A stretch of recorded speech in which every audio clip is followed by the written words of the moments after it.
I do not have the share screen option. Oh, I do now. Okay. I think we're good. All right, I hope everybody can see my screen now. Folks online, give me a thumbs up if you can see my screen. Okay, very good, very good. All right, I want to share with you just briefly the railroad history of Clinton. Now, you might be asking, where's a guy from Arkansas interested in Clinton railroad history? Well, I want to just introduce you to this guy right here. This man worked as a laborer at the Clinton Roundhouse around World War II, and he also happens to be my grandfather, Russell Sypult. So that's kind of my connection. It goes way back. My father used to bring me up here to Clinton. Even though we lived in Arkansas, we came up every holiday. I had family in Ottawa, Illinois as well. And so we would come up to this area, and he would bring me over to Clinton and tell me the story. And so I've been working on this presentation now for over 20 years, and this is the first time I've presented it, so I'm really looking forward to sharing this with you today. I want you to know that the Illinois Central was the railroad in Clinton. And over the years, they had different logos for the line. You can see 1851 to 1883, just a simple black diamond representing coal.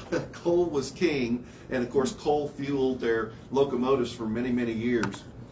But they had this idea of building a north and south railroad, and it gained traction in the state of Illinois. By 1847, it was being promoted by many historic figures, including Congressman Abraham Lincoln and Senator Stephen Douglas. And the key, this key railroad would appropriately be named Illinois Central, because it was projected to go right down the middle of the state. You can see on this map here, on September 20th, 1850, President Millard Fillmore signed a bill which, for the first time, the federal government would grant land to make such a large railroading project even possible. The greatly discussed and desired railroad construction to Illinois Central began in 1851 and was considered the most magnificent enterprise in our young country at that time, only to be rivaled by the Erie Canal. The line was given a federal grant of 2,595,000 acres of land consisting of alternate sections on each side of the proposed route. And the proceeds from the sale of the lands were to help to pay then for the cost of building the line.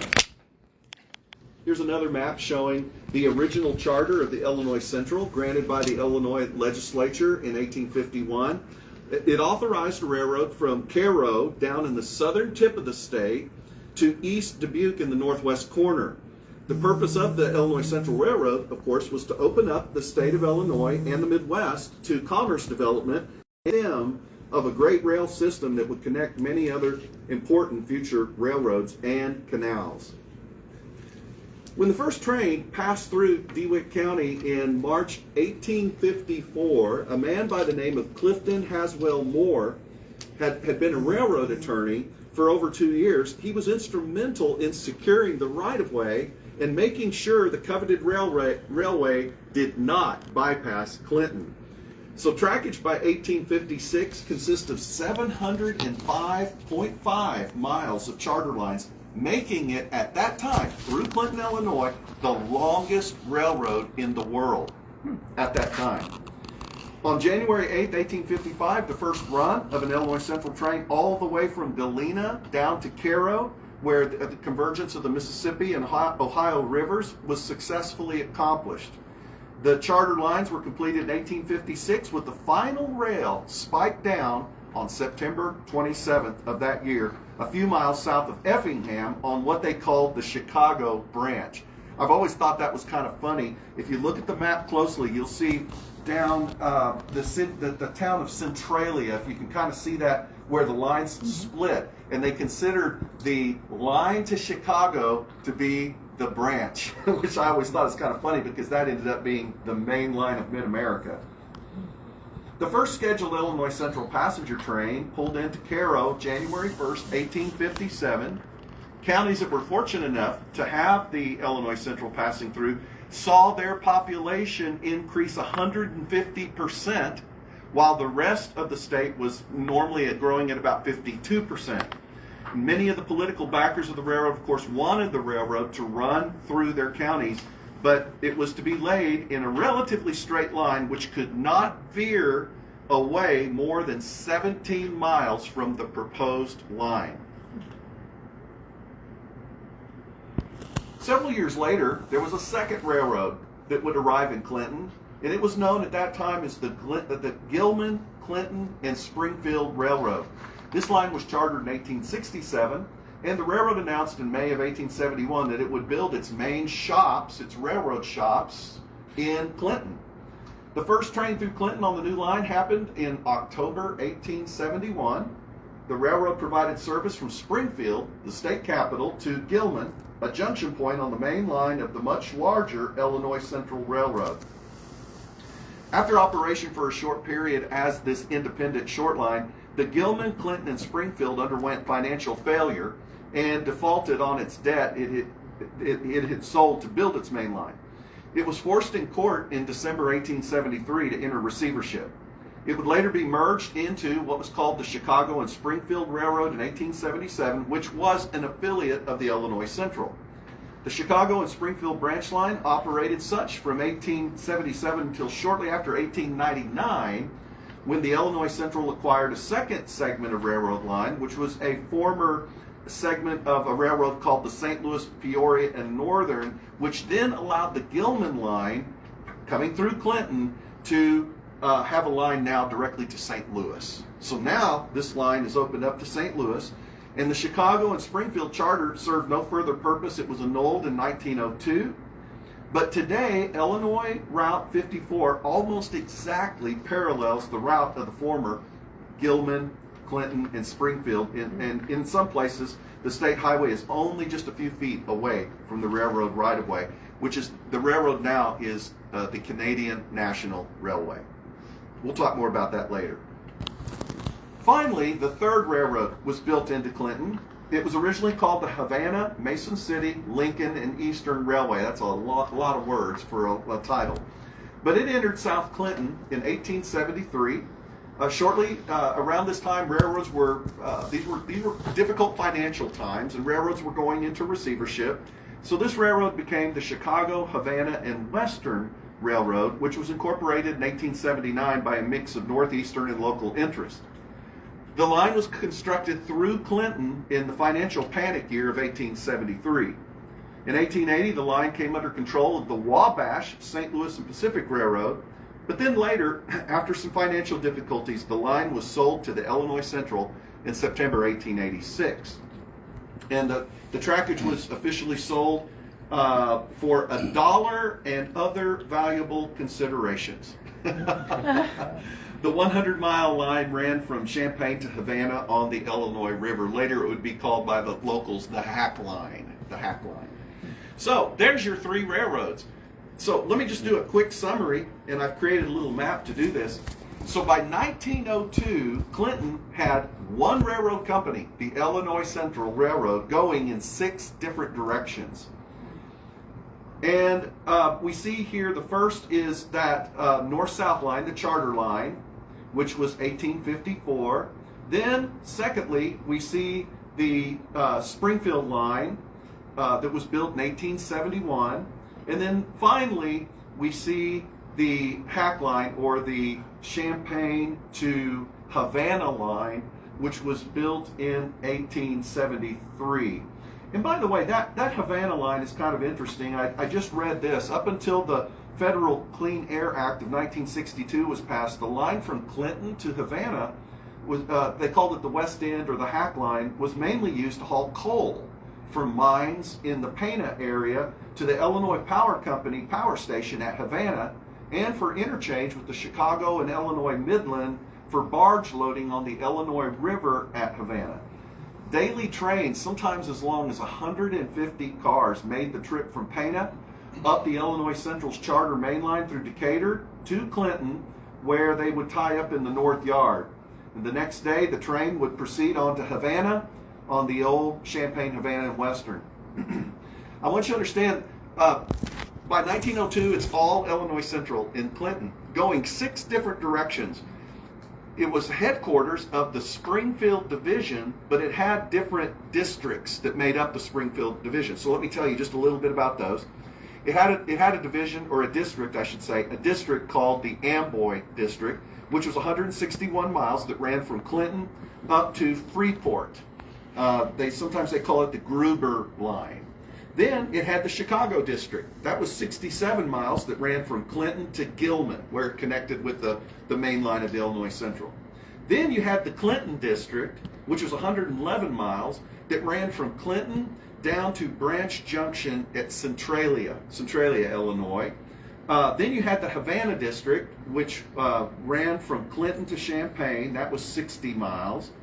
And then finally, you had the Springfield District, which was Clinton to Glen Carbon, just outside of East St. Louis, Illinois, where they got on trackage rights then to go into the Union Station in St. Louis. So you can see Clinton is the hub of all that activity. I don't have statistics on how many people were employed in Clinton by the Illinois Central, but I would suffice to say in their heyday, it would have been over 1,000. And I would also be willing to bet at one time it was the largest employer in the city of Clinton. No doubt. Sure. Mm-hmm. Sure. Here's a Clinton plat map from 1894, and it may be kind of hard to see, but you can see the lines, how they kind of meet in the middle, and then there's this hack line, this line to Havana at the bottom. And I know you cannot see it because I can barely see it on my screen, but it actually shows at one time they had a little depot right here. So they not only had the big brick station that some of you might remember, but they had a little depot down here. I've yet to find a photo of it, but I thought that was kind of interesting. Now some of you may remember this. Oh, yeah. In 1888, a massive new station and headquarters building was constructed in Clinton. The first train arrived at this new station on January 29, 1899. This building became the headquarters of the Springfield Division, which consisted of all those districts that I just told you about. It's I have faint memories of this beautiful building. Here's a quote from an October 1898 article, and I quote: "On the first floor will be the express room, baggage room, 2 waiting rooms, ticket office, 2 toilet rooms, and a lunch room." Back then, there were some passenger trains that didn't have dining cars. So they would actually stop the train at different locations where they had lunch rooms, and the passengers could get off, eat a meal, get back on the train. So it had a lunchroom. On the second floor, there were offices for train master and superintendent, with separate offices for clerk of each, a chief dispatcher's office, office for 2 train masters, and 2 for supervisors of bridges and buildings. On the third floor are about the same offices as on the second floor, with conductors and janitors' rooms and stationery rooms. A lot of people were employed in that big, beautiful station. This is a 1900 photo. You can see of the station, a bunch of passengers waiting for trains to come. Here's a 1906 postcard of the station. Here's a northbound train on the charter line. That train would be heading north to Amboy, Dixon, Galena, Freeport. Here's a picture of 1908. Now by 1920, 24 passenger trains were passing by this station daily. And the Clinton Yards handled more than 107,000 freight cars each month. Passenger service ended on the charter line, the main north-south line, on April 3rd, 1939. People ask why. Of course, the roads are being improved. People have automobiles. Less people are riding trains. So on that charter line, that north-south line, the last train was April 3rd, 1939. However, the other line, and this picture's 1946, August 31st, 1946. This is a northbound train called the Daylight, headed to Chicago on the Gilman line, the St. Louis to Gilman to Chicago line. By 1947, the Springfield Division headquarters and passenger station was still a busy place.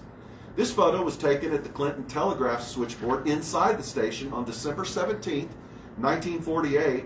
Decatur Herald in Review photo. The image depicts operator H.D. Bowden at the switchboard, and it mentioned other operators including G.S. Phillips, Daniel Stein, C.D. Roby, J.A. Maltby, F. Havlin, and Arnold Herring. J.A. Maltby's son, who also worked for Illinois Central, is sitting right over here.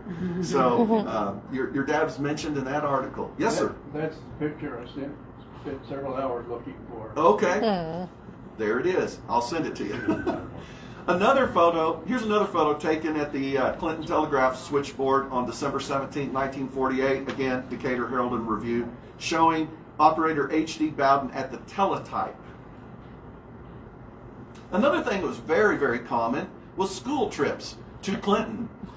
This is March 4th, 1948. I'm not sure what town this particular group came from, but my father is from the Farmer City area, and I do know that this photo was the second graders from Farmer City here in Clinton. They had just gotten off the train and posed for a photograph. Here's 1956. These are the first graders from Farmer City posing for a photograph here in Clinton. So they would get on the train at Farmer City, get off the train at Clinton, probably do something in town, and then make the trip back. And even now, this is 1956, so all of these folks now are a bit older, but I'm sure they remember that special day on the train. In 1959, the Illinois Central Springfield Division was merged into the Illinois Division, which was headquartered at Champaign, and they began moving the jobs out of this beautiful station. So 1959, kind of some tough news there. But they were still running passenger trains through the station. February 1955, this is a northbound Green Diamond train number 22. There's the back end of it with the tail car with the red light at the top. All these pictures are in Clinton. Here's 1955, the northbound Green Diamond train number 22 at the Clinton station. 1965, a southbound Green Diamond at the station. By 1966, the station, of course, the division offices aren't here anymore. As my friend James Maltby, who is here, reminded me, there was no air conditioning in that building. It was kind of dark and dreary inside, especially upstairs where the telegraph operators were. But they were still running. The passenger trains through here. Here's an undated photo of a southbound train, and the trains not only carried passengers, they carried express. You know, before there was UPS and FedEx and Amazon, there was the Railway Express Agency. So they carried express. They also carried the United States Mail. They had a car that was called a railway post office car. But what happened here is on October 27th, 1967, the U.S. Postal Service began canceling contracts with the railroads to carry the mail. By this time, the mail was the revenue producer for the train, not the passengers. So once they canceled the mail contracts, then they were losing money on the passenger trains badly, and that's when you started to see passenger trains started to disappear. On May the 20th, 1968, the Green Diamond to St. Louis was discontinued, and now service would only go from Chicago to Springfield. It would no longer go to St. Louis, and the train was renamed the Governor's Special for the last few years. A friend of mine in Arkansas collects railway post office cancellations, and he actually happened to have a cancellation of the last mail train through Clinton right here. It's called the Chicago, Gilman, and St. Louis Railway Post Office. It was on train 22, which was the Green Diamond, October 27th, 1967. That was the final day the mail rode the rails through Clinton after 150 years or something. My late friend Roger Holmes took this picture in 1970.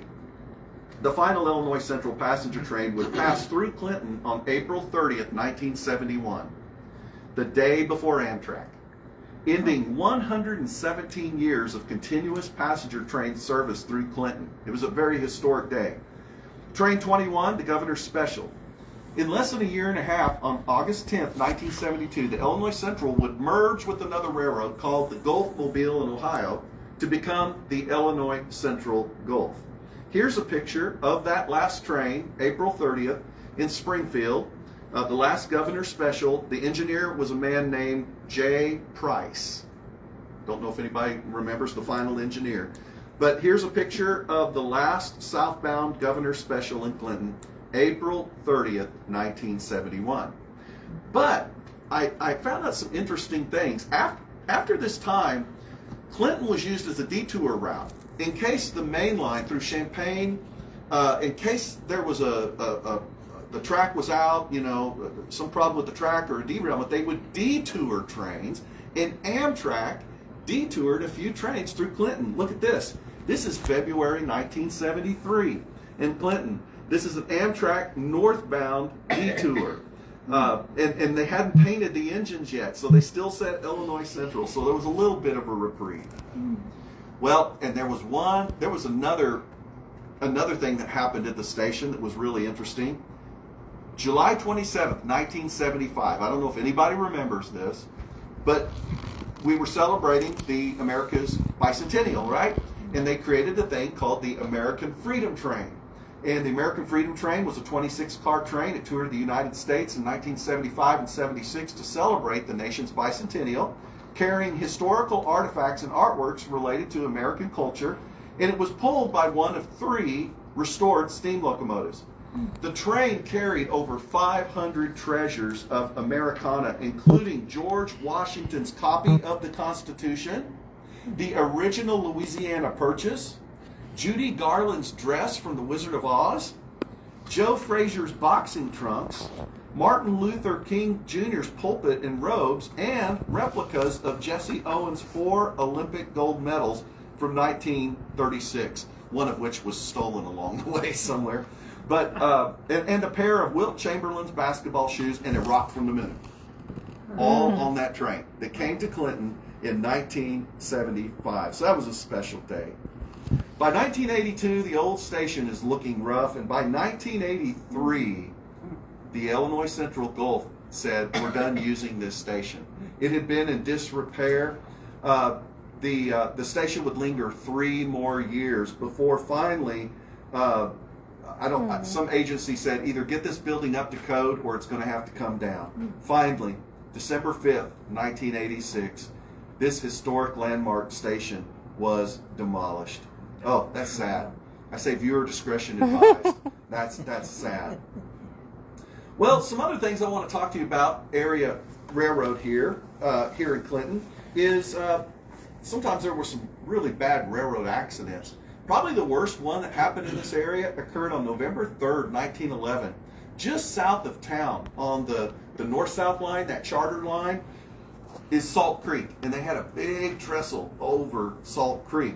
And they were replacing the wooden trestle with concrete standards and steel girder bridge. In other words, they were updating the bridge to handle heavier trains and make it more safe. Well, it was during the construction that a crew had come out of Pana, the Pana local, and it was coming back to Clinton. They not only had an engineer and fireman in the locomotive, but then they had a trainee was aboard and another man was aboard. They started creeping across the trestle, and the weight of a boxcar that they had broke through because in the process of doing the new construction, it had weakened the old construction, and the boxcar broke through, pulled the engine down, and all 4 men perished in this horrible accident. You can see the Illinois Central now has brought in a crane to try to make some repairs. The engine is down there in the dirt, and so it was a very sad, very, very sad day. One of the crewmen killed was actually a relative to Mr. Maltby over here.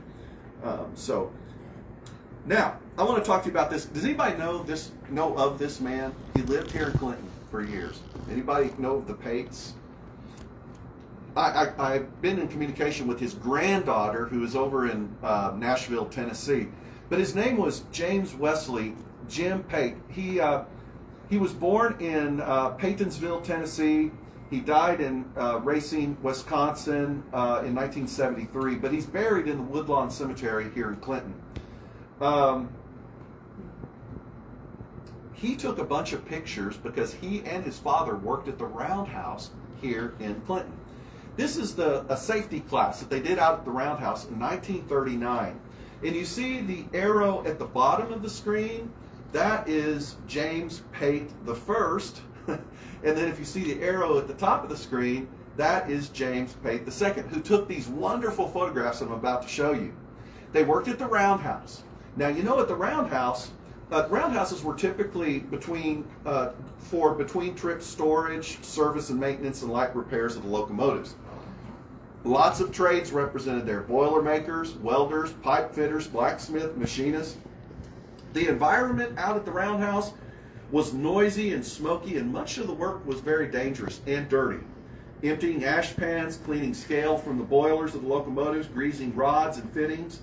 Tools used at the Roundhouse included lathes, drill presses, milling machines, forges, air compressors, cutting torches, saws, wheel turning machines, pipe bending machines, workbenches, sawhorses, dollies, tool bin, jib cranes, lockers, and wood blocks. At the peak of the Roundhouse here in Clinton, the Illinois Central employed 1,200 people at the Roundhouse. And I was going to say 1,200 men, and then I later found out there were some women that worked at the Roundhouse, and particularly during World War II, which is interesting. But here's some pictures he took. Anybody ever seen this? This is the original Green Diamond. It was one of the very first streamlined diesel locomotives ever built in the United States. It began service from Chicago to St. Louis through Clinton on May the 17th, 1936. It covered the 294 miles from Chicago to St. Louis in 4 hours and 55 minutes. That was blazing speed back then, averaging 59 miles per hour. It was the last fixed consist articulated train built in the 1930s for a railroad in the United States. Jim Pate was there. I believe this was probably the first day when it came through Clinton. So this is probably May the 17th, 1936 is my guess. Look at all the people. Somebody colorized it. They called it the tomato worm. The tomato worm. But they colorized it. So here's a picture. He got several pictures of the train. He even went up in the big station building and took a picture down on the train. Nice. Look at that. Isn't that amazing? Hundreds of people showed up in Clinton to see this new high-tech, very, very high-tech. It had 4 cars. It included a power car, a baggage mail car, a coach dinette, and kitchen, dinette, parlor, observation car. The chair car seated 56, the coach dinette seated 44 in the coach section, and the dinette area had seating for 16 people. The parlor car had seating for 22. It had air conditioning. This was huge, huge. There it is from ground view. He got a picture of the tail end of the car. This was probably on another trip. He got a picture of the Green Diamond, the tomato worm. There it is at the Clinton station. Look at that. That's the first streamliner through this part of the United States, which was huge, huge. Here it is coming by the yards, the east yards, headed north towards Chicago. There it is passing by at blazing speed.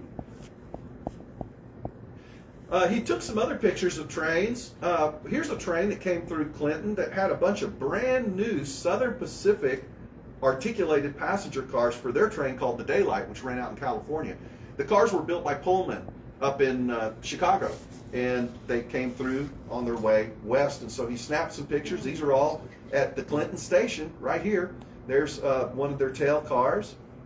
Now, the Green Diamond was notorious because it was an early streamliner, early diesel. It was notorious for breaking down. And back then, people had an affinity for the steam locomotives. The steam locomotives had their own sound. You could tell which direction a locomotive was going by the sound. You could hear that old steam whistle. And so I'm sure when the newfangled Green Diamond broke down, all the locals were very happy when the steam locomotive was sent to rescue. And that happened on more than one occasion. So Jim got pictures of the steam locomotive helping out the newfangled diesel. I'd be interested to know if that house is still here in Clinton along the tracks there. And by the way, that picture right there may have been taken within view of this building right here, which is just amazing to me. My grandmother lived in that building. Your grandmother lived in that house? She did. Oh my goodness! Is the house still standing? No. Okay. I went by there today. The house is not standing. That's so cool. There's a colorized picture of it, the tomato worm. Now, let's talk about the roundhouse. These are just some representative photos of what would have happened out at the roundhouse. They were maintaining locomotives, fueling locomotives with coal. And by the way, that's a lady climbing up on that locomotive out in the yard. You couldn't get away with that today, but anyway, there's the old coal tower, the concrete coal tower that used to sit here in Clinton. They would transfer coal up into that concrete tower, and then by gravity, they had those chutes, which the chutes would lower down into the back of the steam locomotive. You can see they just filled up this steam locomotive with coal. You can see the peaked mound of coal in the back of the locomotive.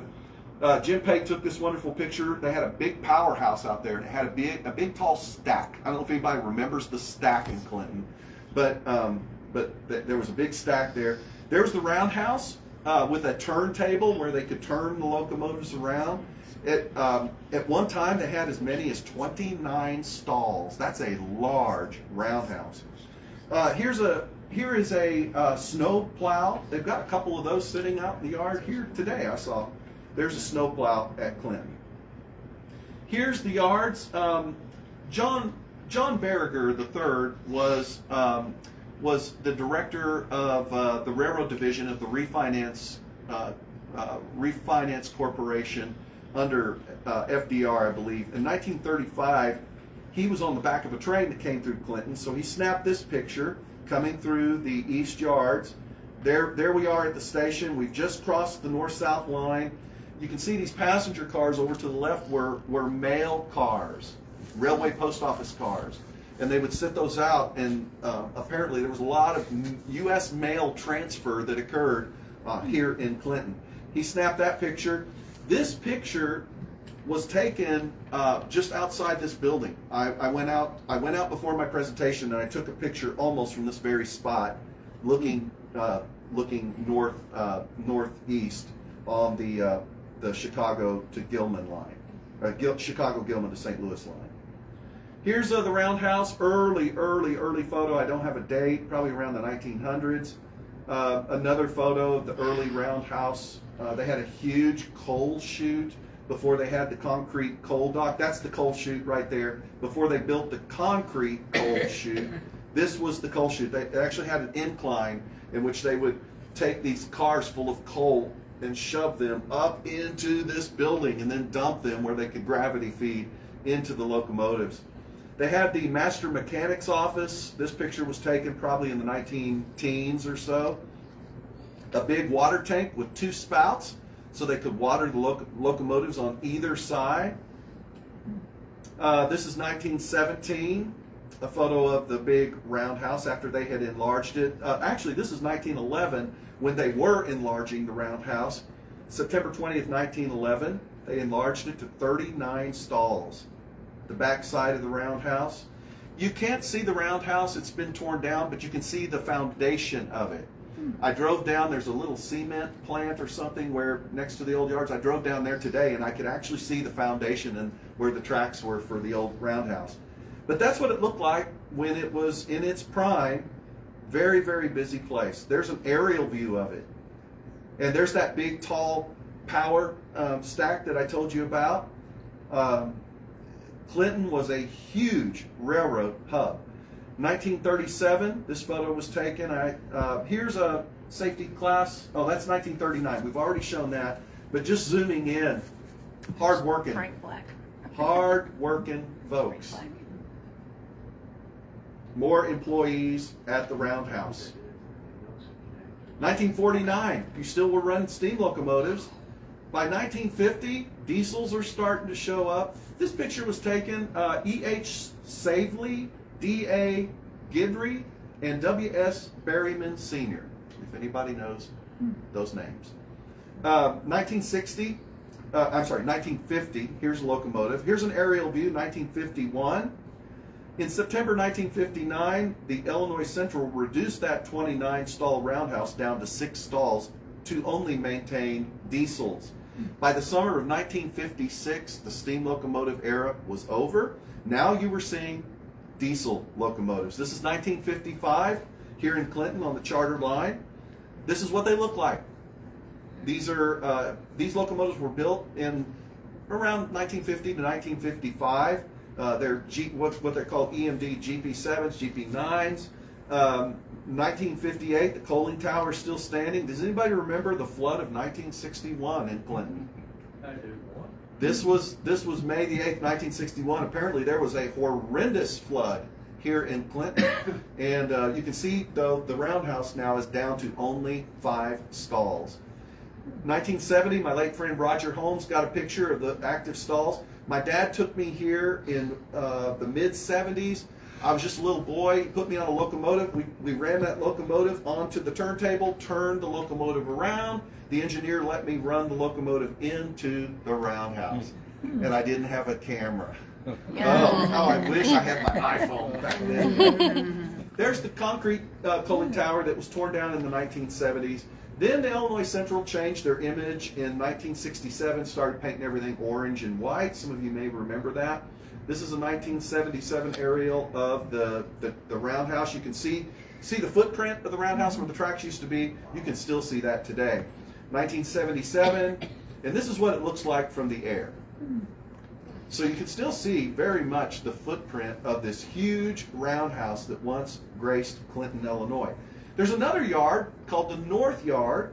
The Clinton North Yards were completed in February 1923 at a cost of $920,000. It had 35 tracks with a total capacity of 2,457 cars. It's still somewhat in use. I want to wrap up my presentation by sharing with you there was yet another railroad in Clinton.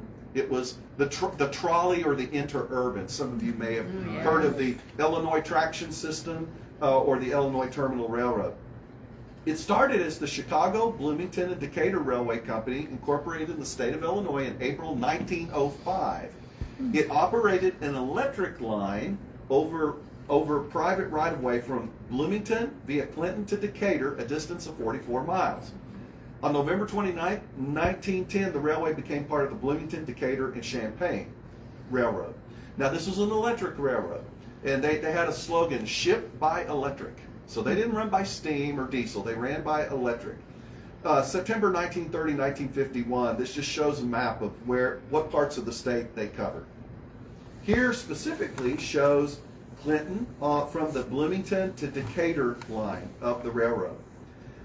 Now I drove down, I believe it's Monroe Street. Yes. Because this railroad ran right down the middle of Monroe Street. Mm-hmm. This photograph was taken in 1905 in commemoration of the first ever interurban train in Clinton. They ran down Monroe Street and then cut straight through the C.H. Moore homestead land. This agreement was negotiated by, and I want to pronounce this right, Vespasian Warner? Vespasian. Vespasian. This is Vespasian Warner Public Library. Warner, the library, who was Moore's son-in-law, business partner, and estate trustee.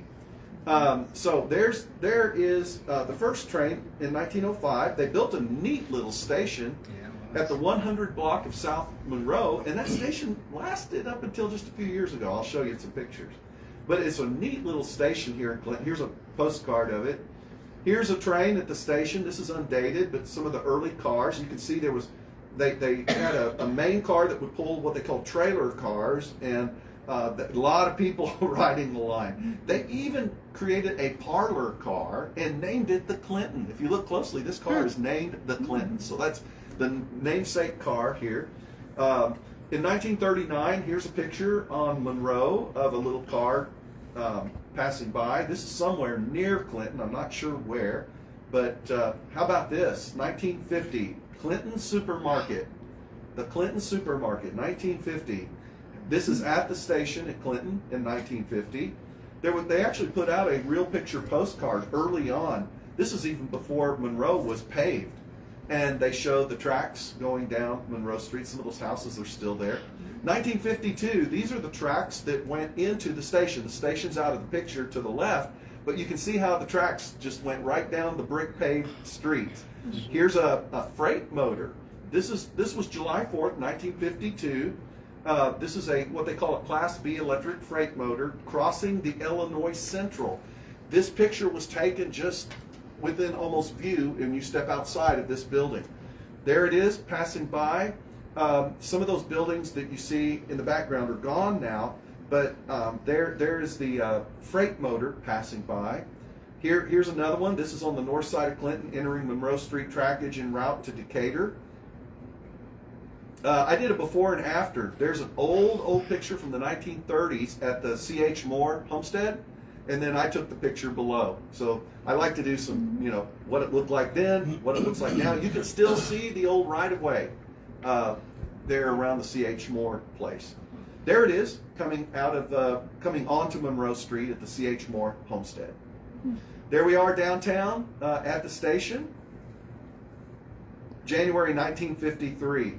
That picture was taken very, very close to here where it crossed the tracks. The tracks that are right out here is where it crossed on Monroe Street. And that building with the spire on the left, that's still there. I saw that today.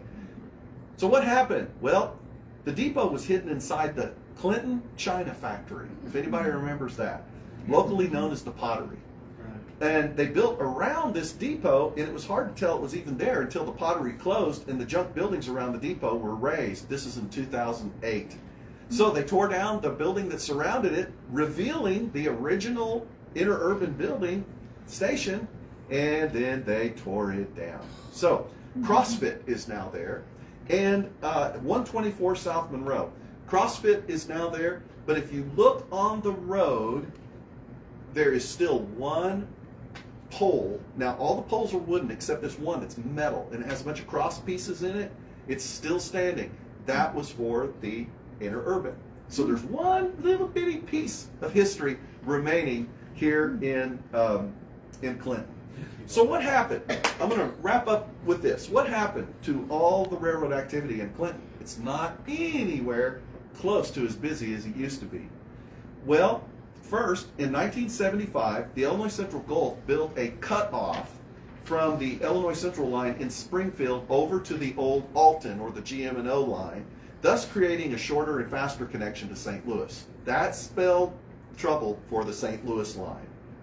After a few years, in 1982, if you know where Farmersville is, south of Springfield, the Illinois Central Gulf abandoned that line, thus severing the Chicago to St. Louis line, which just makes my heart break. But that's what they did. And also in 1982, the Havana district, the Hack line that went through DeLand, Weldon, south of town over to Havana, that they started abandoning that.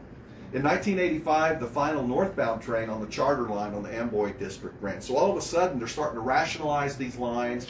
The economy's tough at the time. They're cutting up these lines. I took this picture in 2022 because the Canadian National now owns what was the Illinois Central. And they still have some engines that are still painted Illinois Central. And I took this picture in Clinton. When I drove up that day, I always come up in the fall because I love the harvest up here. I always come up in the fall for a week. And I came over to Clinton and I thought, oh, there it is. It says Illinois Central. So there's we're reliving history here. So I took this picture in 2023 here in Clinton. Cabooses disappeared in the late 80s. You started no more cabooses on the end of the trains. That's a bummer. In 1986, the old Clinton station was torn down and the Illinois Central Gulf spun off the railroad to the new Illinois Central, which that's the color scheme, the solid black for the new Illinois Central. That lasted about 10 years until the Canadian National Railway purchased what was left of the Illinois Central in 1998. Since then, the Gilman to Springfield line is almost branch line status with a bit of the charter line up to Hayworth, is 11 miles, is still in place.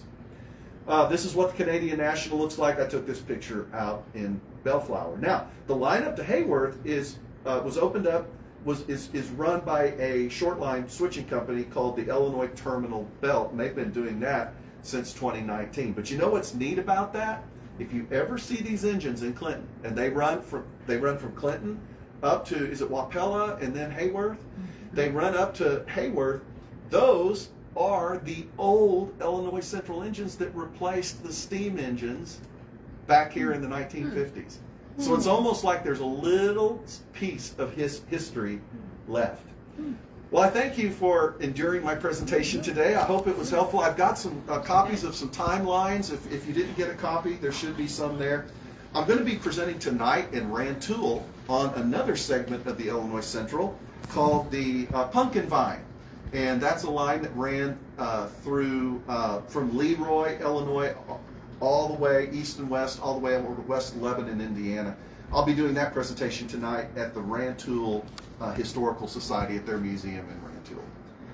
Thank you for your attention and time. Thank you very much. Thank you.